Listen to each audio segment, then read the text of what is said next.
పల్లె అభివృద్ధి చాలా చాలా కీలకం. ఈ సందర్భంలో నేను పంచాయతీరాజ్ శాఖ తీసుకున్నప్పుడు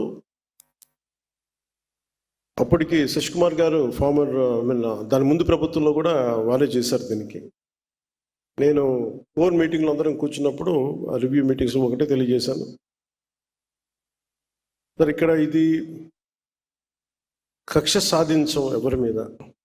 నాకు కావాల్సిందల్లా పంచాయతీకి ఏ నిధులైతే ఇవ్వబడ్డాయో అవి సంపూర్ణంగా ఖర్చు కాబడాలి. ఏ ఉద్దేశంకైతే ఇవ్వబడిందో డబ్బు, ఆ డబ్బు సంపూర్ణంగా దానికే నిర్దేశించిన డబ్బు దానికే ఖర్చు పెట్టగలగాలి.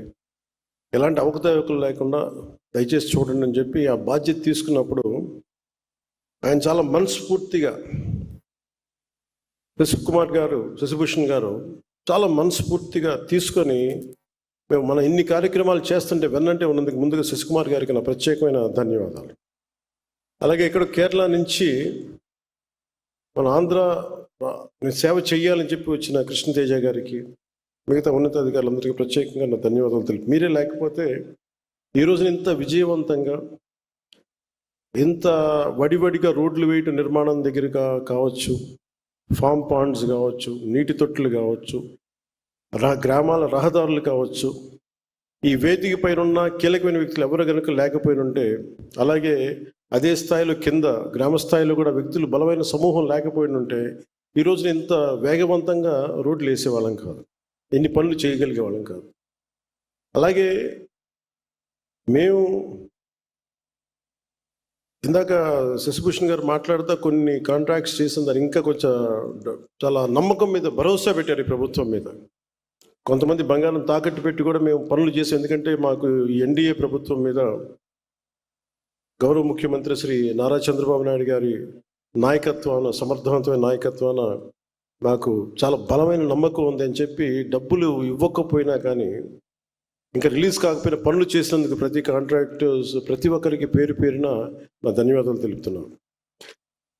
కొంత నిధులు, కొంత శాతం ముందు వచ్చినంత నిధులు కొంత జాప్యం ఉంది. ఇది కేవలం ఏంటంటే ఇది మన రాష్ట్ర ప్రభుత్వం సంబంధించింది కాదు, ఇది కేంద్ర ప్రభుత్వం అన్ని రాష్ట్రాలకి నిధులు విడుదల చేసే దాంట్లో కొంత జాప్యం ఉంది. అది ఫైనాన్షియల్ ప్లానింగ్లో కొంత జాప్యం జరిగింది. అందుకనే మొన్న ఫైనాన్స్ కమిషన్ మీటింగ్ కూడా జరిగింది.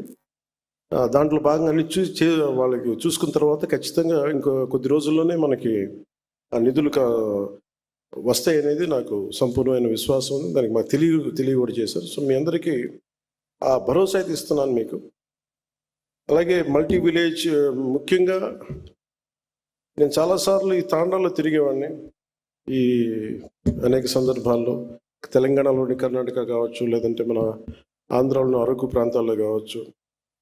అలాగే ముఖ్యంగా మన పంచాయతీలు తీరుతెన్నులు చూస్తే చాలా బాధ వేస్తూ ఉంటుంది.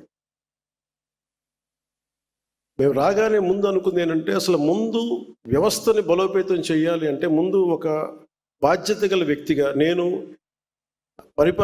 నాకు పరిపాలన అనుభవం లేదు నాకు, కానీ చిత్తశుద్ధి ఉంది, త్రికరణ శుద్ధిగా ఒక మంచి చేయాలని సదుద్దేశం ఉన్నవాడిని. ఒక 2 నెలలు చాలా కీలకంగా దీని మీద అధ్యయనం చేశాను. అందరితో మాట్లాడి అన్ని సమీక్షలు జరిపి అన్ని డిపార్ట్మెంట్కి సంబంధించి అన్ని సంపూర్ణమైన అవగాహన చెప్పలేను, కానీ చాలా వరకు అవగాహన చేసుకునే మాట్లాడతాను. ఆ సందర్భంలో నేను కీలకంగా తీసుకుంది ఏంటంటే, పంచాయతీరాజ్ అనేది డబ్బులు లేకుండా ముందు బదిలీలు జరగవు, సిఫార్సులు లేకుండా బదిలీలు జరగవు. నేను ఆ రెండింటికి మా పేషీ నుంచి చాలా క్లియర్ కట్ ఇన్స్ట్రక్షన్ పెట్టాను. డిప్యూటీ సీఎం పేషీ నుంచి కానీ అధికారుల నుంచి కానీ చాలా క్లియర్ కట్ ఇన్స్ట్రక్షన్ ఏంటంటే, ఒక చిన్నపాటి పైరివీలు చేసినా కానీ ఇక్కడ ఎవరు దయచేసి ఉండదు, దయచేసి మీరు ఇక్కడి నుంచి వెళ్ళిపోండి. ఎందుకంటే నాకు కింద దాకా, అట్టడుగు శ్రామికుడు దాకా దీని ఫలితాలు పొందాలి అంటే ఎక్కడా కూడా లీడ్ చేసే వాళ్ళ దగ్గర నుంచి ఏ మాత్రం కూడా అసలు అలక్ష్యం లేకుండా, లేదంటే పైరివీలు లేకుండా ఉండాలని చెప్పి నేను తీసుకున్న నిర్ణయం చాలా చాలా బలంగా అందరూ దీన్ని ముందుకు తీసుకెళ్ళారు.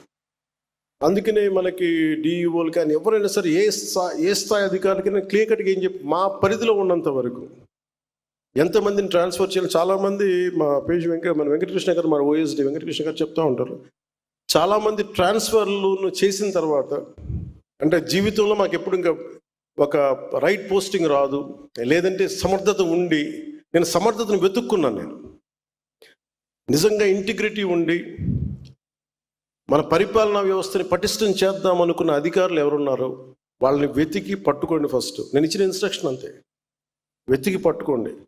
ఎవరైతే నిర్లక్ష్యం కాబట్టారో, ఎవరైతే సమర్థత ఉండి ప్రతిభ ఉండి ఇంటిగ్రిటీ ఉండి వాళ్ళు దూరం కాబట్టారో వాళ్ళందరినీ వెతికి పట్టుకొని మీరు పంచాయతీరాజ్ కీలకమైన వ్యవస్థలో పెట్టండి. అలాగే ప్రతి ఎమ్మెల్యే గారి దగ్గర నుంచి, మంత్రులు, క్యాబినెట్ సహచరుల దగ్గర నుంచి నాకు రికమెండేషన్స్ వస్తే నేను ఒకటే చెప్పాను, నేను ఈ కండిషన్స్ పెట్టాను. ప్రయారిటీస్ ఎబిలిటీ కావాలి, సమర్థత ఉండాలి. అట్ ద సేమ్ టైం నేను రూల్ బుక్ని నేను వైలేట్ చేయను, నేను రూల్స్ని వైలేట్ చేసేది చేయను. అలాగే మీకు ఈ అన్నీ కలిసినప్పుడు మీరు చెప్పే వ్యక్తికి సమర్థన ఖచ్చితంగా దాన్ని ముందుకు తీసుకెళ్తానని చెప్పి అందరినీ నేను ఒప్పించాను. అలాగే కొన్ని చేసినవి ఉన్నాయి, కొన్ని చేయలేనివి కూడా ఉన్నాయి. ఇది ఒక్కటి ఈ రోజున చాలా సమర్థవంతంగా హెల్ప్ చేసింది. అదే కనుక లేకపోయిండు కానీ ఉండుంటే ఈ రోజున మనం ఇంత ఉత్సాహంగా ఈ పంచాయతీరాజ్ దినోత్సవం జరుపుకోవడం మన మనసు ఒప్పేది కాదు. మీరు చెప్పండి, గత 5 సంవత్సరాల్లో అసలు ఇలాంటి సందర్భం జరిగిందా? మీరు ఆలోచించండి ఒకసారి.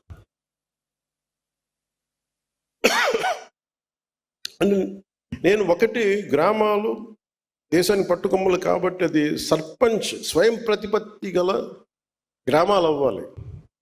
కానీ దానికి చాలా కష్టసాధ్యమైంది ఏంటంటే, ఒకటి గ్రామాలు, పంచాయతీలు రాజకీయాల్లో కూరుకుపోయినాయి, లేదంటే వర్గపోర్లో కూరుకుపోయినాయి, లేదంటే కులాల మధ్య కూరుకుపోయినాయి. వీటన్నిటినీ అధిగమించి ముందుకు వెళ్ళాలి అంటే ఖచ్చితంగా మనం ఇర్రెస్పెక్ట్ ఆఫ్ ద పార్టీస్, అందుకే రాగానే 10,000 కానీ 25,000 కానీ మన జాతీయ దినోత్సవానికి కావచ్చు, లేదంటే మన రిపబ్లిక్ డే కావచ్చు, ఇర్రెస్పెక్టివ్ ఆఫ్ అక్కడ కూటమికి సంబంధించిన సర్పంచ్లే లేరు. దాదాపు 70-80% దగ్గర. ఎందుకు ఆ భరోసా ఇవ్వడానికి మేము ప్రయత్నం చేసామంటే, it's irrespective of politics, irrespective of political benefit, irrespective of whether NDA is there or not. అక్కడ తెలుగుదేశం ఉందా, లేదంటే భారతీయ జనతా పార్టీ ఉందా, జనసేన అని కాదు, ఏ పార్టీకి సంబంధించిన గ్రామం మటుకు గ్రామం. అది పంచాయతీ పంచాయతీ. ఆ పంచాయతీ సర్పంచ్కి ఇవ్వాల్సిన మర్యాద కానీ, ఎంపీపీలకు ఇవ్వాల్సిన మర్యాద కానీ, ఎంపీటీసీలకు ఇవ్వాల్సిన మర్యాద కానీ, జెడ్పీటీసీలకు ఇవ్వాల్సిన మర్యాద ఇర్రెస్పెక్ట్ ఆఫ్ ద పార్టీలకి అతీతంగా అది ఇవ్వడానికి మేము సంసిద్ధంగా ఉన్నాం. అదే మేము చూపిస్తా ఉన్నాం ఇక్కడ దాకా.